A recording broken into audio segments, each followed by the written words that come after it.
Hey everybody, welcome to our March 2007 compilation video.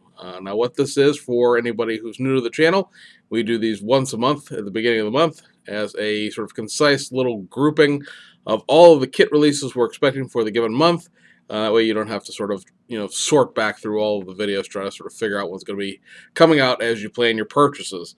There's a few things on the domestic side, a few things on the international side. It's not a great big heavy month, but there are a few at least kits I'm interested in, so ergo they're important. On the domestic side of things, Ravel has one automotive release for the month of March, and that is going to be the 66 Chevrolet Suburban.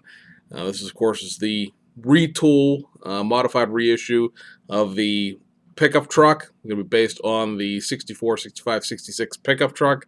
I would expect pretty much the drivetrain and everything like that to be pretty much, as you would expect it out of those kits, with a newer interior, or at least a back half of the interior to make the inside of the Suburban, basically.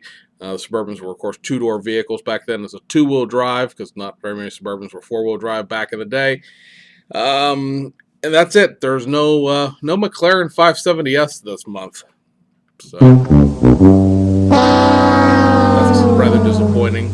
If for some reason they are really slow rolling out these releases from Ravel of Germany. Again, maybe it's because they plan to rebox the McLaren, but still, since Habaco bought out Ravel of Germany, they've only not imported one kit, and that would be the 68 Volkswagen Beetle, which is something they did rebox for the United States eventually, but that's the only kit. And they've, pretty much sold you the reboxes of American kits throughout the years too. So I don't know what the delay is there, but it's supposed to be coming next month, maybe. We'll see. I one of the things I'm looking forward to. I'll probably pick the Suburban up too, but I really wanted the McLaren. They've had the McLaren in Europe since the end of the year, and we're now going to be four. Obviously it's not coming out in March, so we're going to be 4 months into the year, and we're still waiting. Thanks.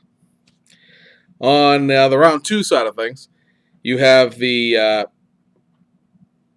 2017 Camaro 1LE. That is going to be an AMT kit, and that is the Snap Tight kit. It's sort of advancement in tooling, if you will. You'll remember in this past month in February, we got the 2017 50, the 50th anniversary car.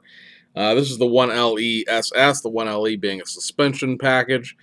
Pretty much, the same sort of tooling here: wheels, grill, front lip spoiler. It's reduced parts content, molded in several colors, that sort of thing. Not pre-painted, but molded in color. Then they were supposed to be reissuing the Lindbergh 53 Ford convertible as an AMT kit. Box art was done. If you look at the round two video, they they had it out in their little video for the month.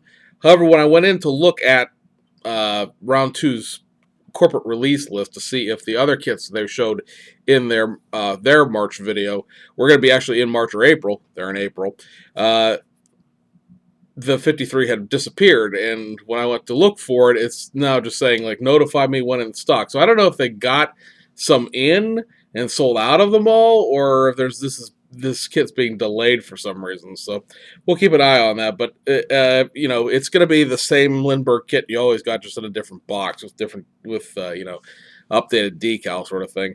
And then last domestic kit is going to be a reissue of the 1970 Dodge Coronet Super Bee from MPC. It's going to have the 1970 box art, basically, including pad-printed Polyglass GT tires and new decals. Otherwise, the same kit as always.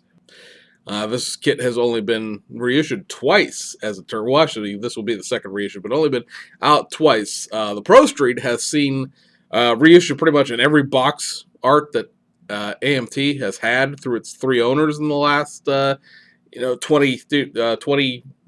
plus years now. But the actual Dodge Coronet Super Bee, the regular street car, was other than the 1970 original that the body comes from and the interior comes from, 1993 is when they put in the new B-body chassis and drivetrain out of, I want to say the GTX or the Roadrunner.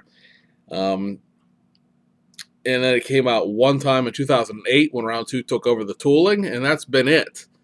Like I said, the Pro Street version, that came out in '94, and then it got reissued again in a checkerboard box. Then it got reissued during Racing Champions, and then it got reissued again with a Dirty Donnie weird box art tie-in, and so there's a glut of those around. You go on eBay, there's like 30 of those sitting around, but there's only like 5 of the street cars. So the factory stock cars need a reissued. It's been 9 years since it was reissued last, so if you haven't got a chance to pick one of those up, you haven't had a chance to grab it.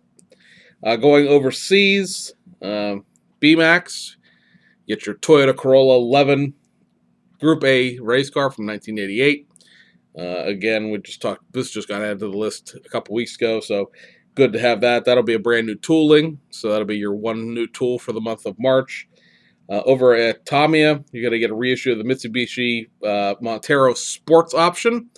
This is a full detail kit, one of the masterpiece of the 90s kits, so to speak. It goes along with the Toyota Land Cruiser as far as being a big, full ladder frame SUV. Interesting to note, if you're looking for a tow vehicle for your new Brian James trailer, pretty much only 4 things that are currently produced by the Japanese manufacturers can actually pull that trailer with a load, and then they are the Land Cruiser, this Montero, the Pathfinder, and the 4Runner, and then that's pretty much it. I know we mentioned it in the weekly video that it was attached to the back of a Toyota Hiace with an RX-7 on it. Did a little checking on the Hiace's towing capacity, and it probably could tow the trailer with maybe a lawn tractor on it. That's probably about it. The Hiace only has a rated towing capacity of about 1,900 pounds, and the weight of the trailer plus the load can be up to 5,000 pounds. So yeah, that's not happening unless that RX-7 is all carbon fiber and completely gutted on the inside and maybe doesn't have an engine.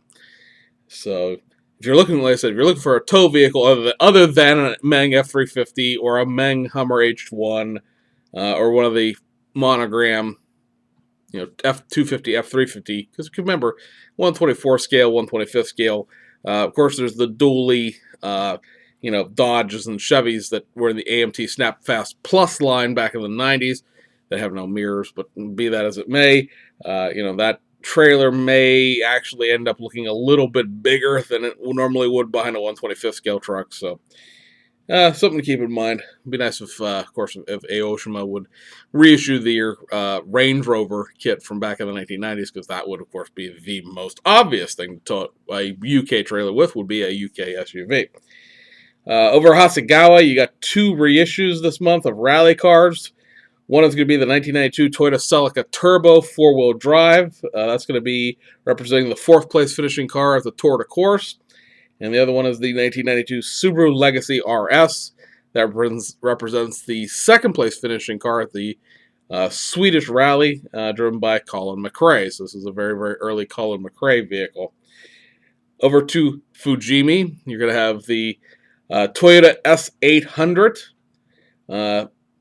in its race configuration, the Honda S800, and the Nissan Fairlady Z in the Yoshiko Mechadoc boxing for that manga.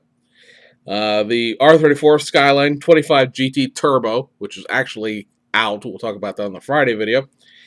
Then you have 3 F1 cars for the month of March as well. The Ferrari F2000 GA, which can be done as the Italian, Spanish, Japanese, and Monaco Grand Prix. The Sauber S30, that's a 2011 season car, can be done as the Japanese, Brazilian, or Monaco Grand Prix. And then the Sauber C31, which is, of course, the 2012 car. And that can be done as the German, Spanish, or Japanese Grand Prix. Lastly, for the month of March, over at Aoshima, in the tuned model car line, You're getting a reissue of the 72 Celica 1600 GT liftback and the reissue of the 77 Celica 2000 GT. Both of those are best car vintage, motorized chassis, generic, blah blah blah.